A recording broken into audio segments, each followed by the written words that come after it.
Je vous prie d'excuser Michel Tabarot qui est allé faire une interview à France 3 en direct parce qu'il ne faut rien lâcher dans ces périodes. Comme je ne la vois pas revenir, je vais tout de suite m'adresser à vous parce que j'ai des choses très importantes à vous dire. Je parcours la France, vous le savez, dans tous les sens, tous les jours. Parce que depuis que j'ai annoncé à Château-Renard, il y a de cela plusieurs semaines maintenant, ma décision de briguer la présidence de l'UMP, j'ai souhaité parcourir la France, dans chaque département, à la rencontre des militants, parce que je pense que ce congrès du mois de novembre va être un congrès historique pour l'histoire de la droite et du centre-droit.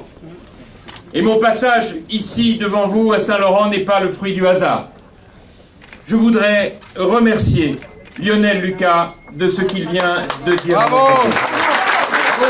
Je veux te dire, Lionel, je veux te dire que ce message de soutien me touche infiniment. Parce que c'est vrai, j'ai toujours veillé dans toutes les fonctions de responsabilité qui ont été les miennes, lorsque j'ai présidé notre majorité, comme ensuite lorsque j'ai pris la direction de notre parti depuis 2 ans, que chacune et chacun de celles et ceux qui composent l'UMP ait la totale liberté d'exprimer leurs différences. Bravo. Il n'y a pas, mes chers amis, de grands partis, il n'y a pas de grande formation politique en 2012 qui ne puisse se développer sans que l'on laisse à chacun la liberté de s'exprimer. Je le dis d'autant plus que pour être moi-même issu de la famille gaulliste, pour être moi-même issu du RPR, je n'oublie pas que l'UMP n'est pas le RPR. L'UMP, c'est l'ensemble des familles de droite et de centre-droit qui, fatiguées des haines fratricides qui avaient opposé le RPR et l'UDF d'autrefois au point qu'on perdait tellement de temps à se battre entre nous que ça faisait passer la gauche, de se rassembler. Et pour moi, ce bien, nous n'en sommes pas propriétaires. Nous en sommes dépositaires. C'est un héritage de l'histoire que nous ont légué les grands hommes d'État qui ont fait la France. Le général de Gaulle, Robert Schuman, Georges Pompidou, Valéry Giscard d'Estaing, Jacques Chirac, Nicolas Sarkozy. Et nous sommes les dépositaires de cet héritage. Je veux te dire, Lionel, que tu es un homme courageux et un homme de conviction. Et que même s'il peut nous arriver sur tel ou tel point d'avoir des différences, ça n'est pas ça qui est important.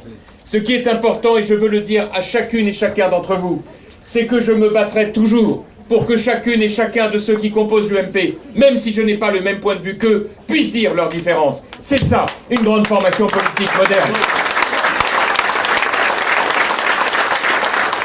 Et tu as parlé de Charles Pasqua, c'est vrai que j'ai été très heureux et très honoré qu'il m'apporte son soutien, car pour moi, l'histoire de notre famille, c'est aussi une histoire où chacun a apporté sa contribution et sa pierre à l'édifice. Michel Tabarot qui revient. Et puisqu'elle est là, je veux te dire, Michel, publiquement, ici, combien je suis heureux de t'avoir à mes côtés. Michel, tu es une personnalité remarquable. Tu viens apporter, comme Lionel, ta contribution à la fois au débat ici dans les Alpes-Maritimes, mais aussi au niveau national. Je veux te dire que je n'ai pas aimé certains propos tenus à ton endroit, que je n'ai pas considérés comme à la hauteur du débat qui doit nous rassembler. Ouais. Et je le dis d'autant plus que l'UMP est une famille. Et que dans cette famille, il peut y avoir des divergences, des différences. Mais il y a une chose que je ne laisserai jamais, c'est l'irrespect. C'est l'inconvenance. C'est l'inélégance. Bravo. Tu as travaillé à mes côtés dans l'équipe de l'UMP de manière remarquable. Et c'est pour moi un grand plaisir de t'avoir avec moi dans la conquête du cœur des Français, qui est maintenant le principal de nos défis et de nos objectifs. On est avec vous.